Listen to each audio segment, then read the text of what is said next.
Kita tumbuh besar dengan satu keyakinan. Kalau mau sukses, ya sekolah yang benar, kerja keras, dapat nilai tinggi, lulus dengan ijazah bagus, lalu kerja di tempat yang layak. Tapi begitu kita lulus, dunia nggak peduli nilai lo berapa. Dunia nggak peduli lo ranking berapa di kelas. Yang mereka tanya, lo bisa apa? Lo punya koneksi sama siapa? Lowongan kerja pun pasang syarat absurd. Fresh graduate, tapi harus punya pengalaman 3 tahun. Gaji UMR tapi job desk kayak 3 orang. Lembur tiap hari, tapi dibilang bagian dari dedikasi. Dan kalau lo protes, dibilang kurang bersyukur. Jadi pertanyaannya sekarang, apakah dunia kerja ini memang udah nggak adil? Atau kita yang nggak siap menghadapi realitasnya? Hari ini kita bakal bedah realita dunia kerja. Kenapa sistem ini terasa timpang? Kenapa banyak orang kerja keras tapi tetap hidup susah? Dan yang paling penting, gimana caranya biar kita nggak jadi korban? Bersama saya Tando Zahat, kita akan ngobrol serius santai di hati, karena semua topik punya sisi berarti. Dari dulu, dunia kerja memang nggak pernah benar-benar adil cuy. Tapi dulu, kita masih bisa percaya kalau kerja keras bisa membawa kita ke tempat yang lebih baik. Sekarang, rasanya makin sulit. Lo bisa sekolah tinggi, lo bisa punya skill, lo bisa punya pengalaman. Tetap aja, ada banyak hal di dunia kerja yang nggak bisa lo kendalikan. Banyak dari kita yang tumbuh dengan harapan, kalau sekolah rajin, kuliah tinggi, nanti dapat kerja bagus dan hidup sejahtera. Tapi kenyataan di dunia kerja, lo bisa rajin, lo bisa pintar, lo bisa punya ijazah S1, S2, bahkan S3. Tetap aja lo bisa digaji UMR atau bahkan di bawahnya. Kenapa bisa begini? Kenapa makin banyak orang yang merasa dunia kerja nggak adil? Kenapa rasanya kayak nggak peduli seberapa keras kita usaha, tetap aja sulit buat maju? Gue akan coba jabarin beberapa biang keroknya. Yang pertama, gap antara harapan dan kenyataan di dunia kerja. Coba ingat waktu kecil, apa yang orang tua kita bilang? Sekolah yang rajin, nanti dapat kerja bagus. Kita tuh tumbuh dengan harapan kalau pendidikan adalah tiket menuju kehidupan yang lebih baik. Tapi setelah lulus, realitasnya nggak semudah itu, Ferguso. Banyak yang udah kuliah 4 tahun lebih, tapi tetap susah dapat kerja. Banyak yang akhirnya kerja di bidang yang nggak ada hubungannya sama sekali dengan jurusannya. Banyak juga yang harus mulai dari gaji rendah, padahal udah capek-capek sekolah bertahun-tahun. Kenapa ini bisa terjadi? Ya karena ada gap besar antara apa yang kita bayangkan tentang dunia kerja dengan kenyataan yang ada di lapangan. Yang kedua, perusahaan lebih butuh skill, bukan sekedar ijazah. Di zaman dulu, punya ijazah adalah sesuatu yang sangat berharga, bro. Kalau lo punya gelar sarjana, lo bisa masuk ke perusahaan dengan lebih gampang. Sekarang, persaingan tuh makin ketat. Banyak perusahaan lebih melihat skill daripada sekedar gelar. Bahkan ada yang lebih milih anak lulusan SMK atau bootcamp yang punya keahlian praktis daripada lulusan S1 yang cuma punya teori. Misalnya lo lulusan teknik informatika nih, tapi nggak bisa coding dengan lancar, ya lo bakal kalah sama anak bootcamp yang cuma belajar 6 bulan, tapi jago coding coy. Lo lulusan ekonomi, tapi nggak paham digital marketing, ya lo bakal kalah juga sama orang yang belajar Google Ads dan SEO secara otodidak. Artinya, gelar aja nggak cukup. Nggak cukup bro. Dan ini bikin banyak lulusan baru kaget waktu masuk ke dunia kerja. Yang ketiga, banyak lowongan kerja, tapi sedikit yang beneran layak. Coba buka situs lowongan kerja. Lo bakal sering nemuin syarat kayak gini. Minimal S1, pengalaman 2-3 tahun, usia maksimal 25 tahun, bisa multitasking, bekerja di bawah tekanan, fasih bahasa Inggris, bisa presentasi, bisa kerja di luar jam kantor, dan gajinya 3 juta bro. Atau lebih parah lagi, ada lowongan yang sebenarnya butuh 3 orang, tapi dikasih ke 1 orang. Lo harus jadi admin, tapi juga disuruh handle sosial media. Lo kerja di bagian sales, tapi juga disuruh bikin laporan keuangan. Lo bagian desain grafis, tapi juga disuruh jadi fotografer, editor video, dan konten kreator. Atau ada juga nih gini, ada yang kayak gini nih. Kami mencari individu yang kreatif, inovatif, berdedikasi, siap bekerja keras, siap lembur tanpa dibayar. Jadi budak korporat gratis itu namanya. Banyak perusahaan di Indonesia mau tenaga kerja berkualitas tinggi, tapi nggak mau bayar mahal. Tapi lokasi gaji UMR, ini yang bikin banyak pekerja tuh burn out. mereka kerja lebih banyak dari yang seharusnya, tapi gajinya tetap segitu-segitu aja. Hasilnya, mereka lelah, stres, dan akhirnya resign tanpa ada jaminan dapat kerjaan baru, dan kondisi tanpa punya tabungan. Dan kalau mereka keluar, perusahaan tinggal cari fresh graduate yang lain yang butuh kerja. Siklus ini berulang terus. Ya itulah salah satu realitanya, bro. Yang keempat, koneksi dan privilege masih memainkan peran besar di sini. Sekarang kita bahas realita pahit lainnya ya. Gak semua orang bisa sukses hanya dengan kerja keras. Kenapa? Karena faktor koneksi dan privilege masih sangat berpengaruh di dunia kerja. Lo bisa punya skill tinggi, tapi kalau nggak punya kenalan di dalam perusahaan, lo tetap harus bersaing dari nol. Meanwhile, di bagian dunia yang lain, ada orang yang masuk kerja karena keluarganya kenal bosnya. Ada orang yang naik jabatan bukan karena skill, tapi karena dekat dengan atasan. Ada banyak, bro. Apakah ini adil? Tentu tidak. Tapi inilah kenyataan yang terjadi di banyak tempat kerja di Indonesia. Jutaan orang di luar sana mengalami hal yang sama. Termasuk gua, bro. Gue dulu juga bertahun-tahun stuck di sistem ini. Yang kelima, ini miris ini. UMR rendah, tapi biaya hidupnya terus naik. Di banyak daerah di Indonesia, gaji UMR masih jauh dari cukup buat hidup layak loh. Lo kerja 8-10 jam per hari, tapi pas akhir bulan tetap aja bingung bayar kontrakan. Kenapa? Karena kenaikan gaji di Indonesia tuh nggak seimbang, nggak sebanding dengan kenaikan harga kebutuhan pokok. Tahun demi tahun, harga makanan, sewa rumah, transportasi, listrik, dan pendidikan naik semua. Tapi gaji naiknya cuma seiprit, bahkan ada yang bertahun-tahun nggak naik sama sekali. Misalnya, di Jakarta UMR sekarang sekitar 5 juta ya. Kedengarannya lumayan, tapi mari kita hitung pengeluarannya. Kos atau kontrakan bisa 1,5 sampai 2 juta. Makan sehari 3 kali, 50.000 kali 30 hari 1,5 juta. Transportasi, listrik, internet, pulsa 1 juta. Kebutuhan lain, sosial, darurat, tabungan 1 juta. Total 5 juta lebih. Artinya dengan gaji UMR aja, lo udah di batas bertahan hidup, bro. Survival lo. Nggak bisa nabung banyak, nggak bisa investasi. Dan kalau ada kejadian darurat, lo kelabakan, pasti sudah. Buat yang gajinya di bawah UMR, lebih parah lagi. Ini yang bikin banyak orang terjebak di lingkaran setan kemiskinan ini. Kerja keras mati-matian, tapi nggak pernah bisa naik kelas. Dan lebih gila lagi, banyak perusahaan justru ngakal-ngakalin aturan UMR, bro. Ada yang pakai sistem kontrak terus-terusan, biar nggak perlu naikin gaji. Ada yang sengaja kasih status magang atau freelance, padahal kerjaannya tuh full time. Ada yang pakai sistem target nggak masuk akal. Jadi kalau lo nggak capai target, gaji lo dipotong. Hasilnya, ya banyak pekerja di Indonesia yang kerja rodi, tapi hidup tetap sulit. Yang keenam, lulusan banyak, tapi lapangan kerjanya tidak seimbang.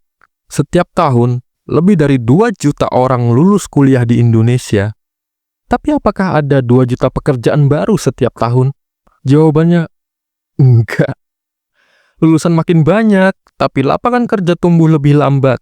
Hasilnya, persaingan makin brutal. Kalau dulu, lulusan S1 bisa dapat kerja dengan gampang, sekarang S1 itu udah kayak ijazah SMA, bro. Banyak perusahaan sekarang lebih pilih yang punya pengalaman daripada yang punya ijazah doang. Banyak juga yang lebih suka ambil fresh graduate dengan gaji rendah daripada bayar mahal buat pekerja berpengalaman. Makanya banyak lulusan baru menganggur bertahun-tahun atau kerja di bidang yang nggak sesuai jurusan. Ada lulusan teknik jadi kasir, ada lulusan hukum kerja di customer service, ada sarjana ekonomi jualan di marketplace. Apakah salah? Enggak, bro, nggak salah. Tapi ini menunjukkan satu hal. Pendidikan tinggi nggak lagi jadi jaminan sukses di dunia kerja. Yang terakhir, sistem magang dan kontrak yang sering diselewengkan. Magang seharusnya jadi kesempatan belajar dan dapat pengalaman. Tapi di Indonesia, magang sering jadi tenaga kerja murah. Banyak perusahaan pura-pura kasih kesempatan belajar, tapi aslinya ya cuma manfaatin tenaga gratis. Magang 3 bulan, kerja kayak pegawai tetap, tapi nggak digaji. Magang 6 bulan, tapi setelahnya nggak dikasih kontrak, cuma ganti dengan anak magang yang lain. Atau sistem kontrak. Kami kontrak dulu 6 bulan ya. Kalau bagus nanti diperpanjang. Setelah 6 bulan, maaf nggak bisa diperpanjang, tapi kami cari orang yang baru. Hasilnya ya banyak anak muda yang habisin bertahun-tahun kerja kontrak tanpa ada kepastian. Buat perusahaan ini untung. Buat pekerja ya ini mimpi buruk, bro. Kenapa semua ini bisa terjadi? Singkatnya, ya karena sistemnya dibuat supaya pekerja tetap lemah. Gaji ditekan biar keuntungan perusahaan maksimal. Lowongan dibuat ribet biar orang terpaksa nerima gaji yang rendah. Magang dan kontrak diselewengkan biar bisa pakai tenaga kerja murah tanpa tanggung jawab. Pendidikan gak nyambung dengan kebutuhan industri. Bikin lulusan baru sulit cari kerja. Inilah kenapa dunia kerja di Indonesia tuh terasa makin gak adil. Pertanyaannya sekarang, lo mau terus diem atau lo mau cari cara buat keluar dari jebakan ini? Di bagian berikutnya, kita bahas solusi yang nyata. Gimana cara lo bisa bertahan, bahkan menang di dunia kerja yang gak adil ini? Gue tahu, ngomong jangan mau jadi korban sistem itu gampang. Tapi pas lo keluar rumah, jalan kaki ke halte karena motor udah dijual buat bayar kontrakan, itu cerita lain. Ngomong cari kerja yang lebih menghargai lo, itu enak memang. Tapi pas surat lamaran udah dikirim ke 50 perusahaan dan gak ada yang manggil interview, itu baru realita. Hidup di Indonesia sekarang gak murah, gak gampang, dan gak adil, bro. Gaji naiknya lambat, harga naiknya ngebut. Lowongan kerja makin banyak, tapi persaingan makin brutal. Lulusan baru tiap tahun bertambah, tapi perusahaan tetap pilih kasih. Jadi pertanyaannya sekarang, kalau dunia kerja nggak adil, gimana cara kita bisa tetap bertahan, bahkan menang? Hari ini, gue kasih lo solusi yang nyata. Ya, semoga lo bisa nerapin lah. Ini bukan sekedar motivasi omong kosong kok. Bukan cuma semangat, jangan menyerah, tapi langkah-langkah yang benar yang bisa lo pakai. Pertama, dan lo harus pahami bahwa tidak ada lagi jaminan dari pendidikan formal. Dulu, ijazah adalah senjata utama buat masuk dunia kerja. Sekarang bukan lagi. Faktanya, banyak lulusan S1 yang nganggur. Sementara anak-anak yang belajar skill praktis justru cepat dapat kerja. Banyak perusahaan lebih peduli dengan apa yang bisa lo lakukan daripada gelar apa yang lo punya. Orang yang belajar secara otodidak seringkali lebih unggul daripada yang sekedar lulus kuliah. Jadi, jangan hanya mengandalkan ijazah. Kalau lo masih berpikir bahwa pendidikan formal adalah satu-satunya jalan sukses, saatnya ubah mindset itu. Bro, sekarang itu zamannya skill-based economy. Yang dihargai adalah apa yang bisa lo lakukan, bukan sekedar apa yang lo pelajari di kampus. Yang kedua, investasi leher ke atas. Belajar skill baru yang benar-benar lo minati, bro. Kalau lo merasa stuck di dunia kerja, coba tanyakan ke diri sendiri. Apa sih skill yang sebenarnya gue minati nih?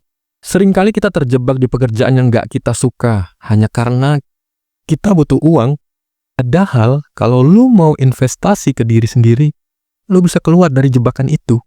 Caranya, pilih skill yang lo benar-benar minati, bro. Yang lo yakin bisa kuasai. Belajar dari sumber terbaik, baik gratis maupun berbayar, praktik setiap harinya. Jangan cuma konsumsi teori. Bangun portofolio atau proyek kecil biar skill lo terlihat. Misalnya, lo tertarik dengan desain grafis nih. Lo bisa belajar Adobe Illustrator buat proyek sendiri, upload di Behance atau di Instagram. Lo suka menulis, mulai bikin blog, nulis di LinkedIn, atau coba kerja sebagai freelance writer. Lo tertarik di dunia digital marketing, pelajari SEO, Google Ads, dan mulai bantu bisnis kecil buat bikin promosi. Ya, intinya jangan tunggu dunia kerja berubah, lo yang harus berubah lebih dulu. Yang ketiga, jangan bergantung pada satu sumber penghasilan. Kita tumbuh besar dengan mindset, sekolah, kuliah, kerja, dapat gaji bulanan. Tapi kita lupa satu hal, gaji itu cuma satu sumber penghasilan, bukan satu-satunya. Kenapa banyak orang kerja mati-matian, tapi tetap hidup pas-pasan? Ya karena mereka hanya mengandalkan gaji tetap, sementara biaya hidup terus naik. Lo harus mulai belajar main di banyak jalur, bro. Bukan berarti lo harus langsung buka bisnis atau resign besok pagi, enggak. Tapi lo harus ngerti, punya satu sumber penghasilan itu berbahaya. Apa aja yang bisa lo lakuin? Freelance di bidang yang lo kuasai. Tapi inget, ini baik-baik. Hanya di bidang yang lo kuasai. Jangan coba-coba di bidang yang lo sama sekali nggak ngerti. Lu ngerasa jago desain, buka jasa desain. Jago nulis, cari kerjaan copywriting. Atau jago edit video, banyak konten kreator butuh editor. Jangan nunggu orang naikin gaji lo. Cari cara buat nambah penghasilan sendiri. Pelajari skill yang bisa dimonetisasi. Dulu, orang mikir kalau mau sukses harus kerja di kantor. Sekarang beda. Lo bisa jual skill lo ke siapa aja, di mana aja. Coba cek platform kayak Fiverr, Upwork, atau LinkedIn. Orang-orang di sana nggak nunggu lowongan kerja. Mereka jual keahlian mereka. Kalau lo bisa coding, desain, bikin konten, atau apapun yang punya nilai jual, ubah skill lo jadi penghasilan. Jangan anti jualan, bro. Lo nggak perlu jadi pengusaha gede buat mulai jualan. Lo bisa mulai dari hal-hal yang simple aja. Jual makanan, baju, atau barang yang lo ngerti pasarnya. Di zaman sekarang, jualan bukan cuma di pasar atau di toko, bro. Lo bisa jualan lewat Instagram, TikTok, Shopee, atau bahkan WhatsApp. Gunakan apa yang ada di tangan lo sekarang. Karena gaji bisa hilang kapan aja. Tapi kalau lo punya penghasilan tambahan, lo lebih aman. Gue tahu dan gue paham banyak dari lo yang gak suka cari muka atau menjilat. Tapi networking bukan soal menjilat, ini soal membangun peluang. Di Indonesia, pekerjaan lebih sering didapat lewat kenalan daripada lewat lamaran kerja. Lo mungkin jago, tapi kalau gak ada yang tahu lo jago, lo tetap bakal kalah, bro. Apa yang bisa lo lakuin? Gabung komunitas profesional, pilih bidang yang lo geluti, cari komunitasnya, masuk ke dalamnya. Ikut seminar, workshop, atau event yang bisa bikin lo dikenal di lingkungan itu. Bangun personal branding dari media sosial lo. Banyak orang yang dapat kerjaan dari LinkedIn, Twitter, atau Instagram bukan karena mereka pintar, tapi karena mereka kelihatan kompeten. Mulai aja bagikan insight di bidang lo. Jangan cuma isi media sosial dengan keluhan hidup, isi dengan sesuatu yang bikin orang tertarik sama lo, bro. Jangan gengsi cari mentor atau koneksi yang lebih sukses. Banyak orang gagal bukan karena nggak punya skill, tapi karena nggak tahu caranya masuk ke industri yang mereka incar. Kalau lo kenal orang yang lebih dulu sukses, dekati mereka, belajar dari mereka, dan ambil ilmunya. Dunia ini keras. Bertahan sendirian itu susah. Kalau lo punya jaringan yang kuat, lo bisa dapat peluang sebelum orang lain bahkan tahu peluang itu ada. Yang kelima, jangan kerja tanpa strategi. Negosiasi, loncat kerja, dan pilih tempat yang tepat. Lo tahu kenapa banyak orang kerja bertahun-tahun tapi gajinya nggak naik signifikan? Karena mereka nggak ngerti kapan harus bertahan, kapan harus pergi. Ada perusahaan yang menghargai karyawan, ada yang cuma cari tenaga murah. Kalau lo udah kerja lebih dari 2 tahun di satu tempat tanpa perkembangan yang berarti, lo harus mulai bertanya, apakah tempat ini layak untuk masa depan gue? Apa yang harus lo lakuin? Negosiasi gaji itu wajib. Jangan mau digaji murah kalau skill lo punya nilai lebih tinggi di pasar. Cari tahu standar gaji di industri lo, bandingkan dengan yang lo terima sekarang.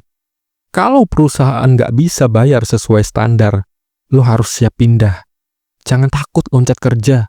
Banyak orang yang setia di satu tempat, tapi akhirnya mereka disingkirkan begitu aja. Faktanya, orang yang sering pindah kerja justru punya kenaikan gaji lebih cepat daripada yang bertahan di satu tempat. Cari lingkungan kerja yang mendukung perkembangan lo. Kalau di tempat lo kerja sekarang lo cuma jadi robot, nggak dikasih kesempatan buat belajar atau naik jabatan, itu tandanya lo ada di tempat yang salah. Cari tempat yang bisa bikin lo berkembang, tempat yang nggak cuma bayar lo, tapi juga ngehargai lo. Kalau lo nggak pernah berani mengambil langkah, lo akan stuck di tempat yang sama selamanya. Mungkin lo harus mulai dari nol lagi, nggak apa-apa, nggak masalah. Mungkin lo harus belajar skill baru dari awal, it's okay. Mungkin lo akan gagal berkali-kali, tapi lebih baik gagal karena mencoba, daripada selamanya menyesal karena nggak pernah mencoba. Lebih baik mencoba dan gagal, daripada tidak pernah mencoba sama sekali. Yang keenam, pelajari ilmu finansial, simpanan, investasi, dan manajemen uang. Masalah terbesar di Indonesia bukan cuma penghasilan kecil. Banyak orang yang gajinya gede, tapi tiap akhir bulan tetap ngutang. Banyak orang yang kerja bertahun-tahun, tapi nggak punya tabungan. Jadi apa yang harus lo lakukan? Selalu sisihkan minimal 20% dari penghasilan lo untuk tabungan dan investasi. Pelajari cara kerja investasi yang aman dan realistis. Jangan asal masuk ke skema cepat kaya. Kurangi gaya hidup konsumtif yang nggak perlu. Jangan kerja keras cuma buat gaya-gayaan. Karena di dunia ini, bukan yang gajinya paling besar yang kaya, tapi yang paling ngerti cara kelola uangnya. Oke, kesimpulannya, dunia kerja memang keras. Tapi lo punya pilihan. Mau terus jadi korban, atau mau jadi pemain. Kalau lo paham strategi ini, lo nggak cuma bertahan, lo bisa menang, bro. Dan ingat, dunia ini nggak akan berubah kalau lo cuma diem. Dunia kerja itu kayak hutan belantara. Ada yang lahir sebagai singa, ada yang lahir sebagai rusa, ada yang jadi pemangsa, ada yang jadi mangsa. Tapi satu hal yang harus lo ingat, di hutan yang bertahan bukan cuma yang paling kuat, tapi yang paling bisa beradaptasi. Hari ini lo mungkin masih jadi pekerja yang gajinya pas-pasan. Hari ini lo mungkin masih kerja di tempat yang nggak ngehargain lo. Hari ini lo mungkin masih merasa dunia ini nggak adil. Tapi kalau lo terus diem, kalau lo terus nerima keadaan tanpa perlawanan, kalau lo cuma pasrah dan berharap keajaiban datang, lo akan tetap di posisi yang sama, bro. Setahun dari sekarang, 5 tahun dari sekarang, bahkan 10 tahun dari sekarang, dan tiba-tiba lo bangun di umur 40, sadar bahwa selama ini lo cuma jadi pion dalam permainan orang lain. Jadi gue tanya sekarang, mau sampai kapan lo terus dibodohi sama sistem ini? Gue nggak bilang perjalanan ini bakal gampang. Gue nggak bilang kalau lo besok langsung bisa sukses. Tapi gue bisa jamin satu hal. Kalau lo nggak mulai bergerak dari sekarang, nggak akan ada yang berubah. Bangun skill lo, bangun jaringan lo, pahami harga diri lo. Jangan mau diinjak-injak sama sistem yang nggak peduli sama lo. Karena di dunia ini, bukan yang paling pinter yang menang. Bukan yang paling rajin yang sukses. Tapi yang paling ngerti cara mainnya. Jadi kalau lo ngerasa video ini ada gunanya buat lo, gue tantang lo buat balik ke sini. Jangan cuma nonton, jangan cuma dengerin. Lakuin sesuatu. Klik tombol subscribe, nyalain notifikasinya. Dan kalau lo ngerasa video ini bisa ngebantu orang lain yang masih kejebak di sistem ini, share ke mereka. Jangan biarin teman lo, saudara lo, atau siapapun yang lo peduliin terus jadi korban tanpa sadar. Gue tunggu lo di video berikutnya. Dan ingat, yang diam akan kalah, yang bergerak akan menang.